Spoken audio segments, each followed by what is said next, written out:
નીલકંઠા વાવ થરાદ પાટણ જિલ્લા ઠાકોર સમાજનું બંધારણ ઘડાયું। દિયોદરના ઓગળધામ ખાતે ઠાકોર સમાજના નવા બંધારણની રચનામાં માનવ મહેરામણ ઉમટ્યું। આજે ઉત્તર ગુજરાતના ઠાકોર સમાજના બંધારણ માટે વિશાળ મહાસંમેલન। ઠાકોર સમાજના નવા બંધારણના 16 મુદ્દાઓની જાહેરાત કરાઈ। ઠાકોર સમાજમાંથી હજારોની સંખ્યામાં લોકો ઉમટ્યા। સાંસદ જ્ઞાનીબેન ઠાકોર, મંત્રી સ્વરૂપજી ઠાકોર, સાંસદ ભરતસિંહ ડાભી, અલ્પેશ ઠાકોર, જગદીશભાઈ ઠાકોર, કેસાજી ચૌહાણ, અમૃતજી ઠાકોર સહિત આગેવાનો ઉપસ્થિત। The ultimate news Kanuji Thakor, ઓગળ।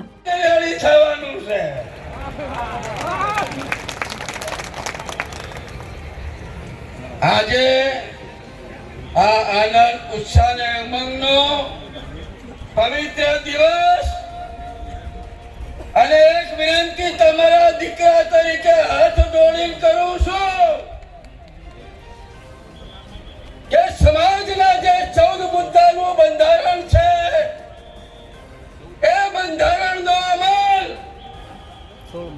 આજથી નક્કી કરો કે આ અમલ હું મારા ઘરમાં કરાવીશ, પછી પાડોશી કહેવા જઈશ।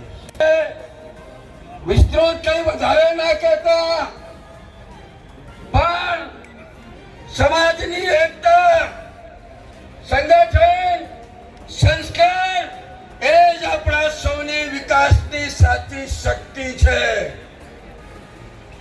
મેં કાલે ટોટાના લાઇબ્રેરીમાં કીધું કે રમેલું થતું હોય તો હજી એનાથી થાય છે,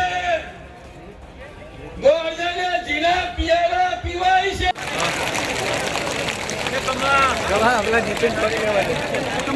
हम साथ साथ हैं। સૌ બેસી જઈશું, આપણો સ્થાન લઈ લઈશું। ગુજરાત સરકારના મંત્રી આદરણીય સ્વરૂપજી ઠાકોર સાહેબ પધારી ચૂક્યા છે।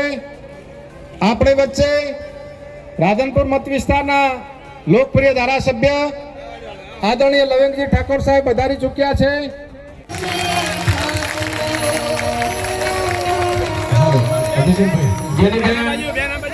આપણા સમાજનું બંધારણ લઈને સમાજ વચ્ચે આવી રહ્યા છે, તો તાળીઓના ગણગાટથી ઊંચા હાથ કરી અભિવાદન કરી આપણા સમાજના બંધારણનું આપણે સૌ અભિવાદન કરશું। જોરદાર તાળીઓના ગણગાટ, કરંટ સાથે તાળીઓના ગણગાટથી વધારવા સમાજના બંધારણને આપણા સમાજના મોભી આગેવાનો, આપણા સમાજના સેવકો, સમાજના શુભચિંતકો, તમામે તમામ સૌ મહાશ્રીઓ, દાસ પર બેઠેલા તમામે તમામ સમાજના સૌ આગેવાન શ્રીઓ, મોટી વાલી માતા અને બહેનો,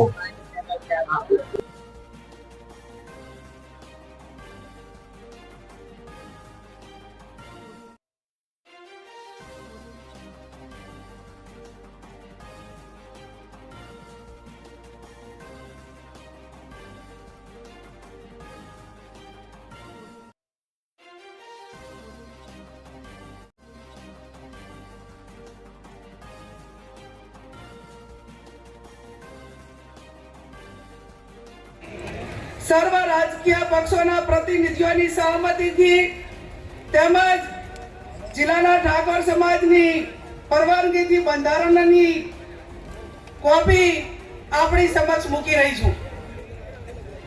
સૌપ્રથમ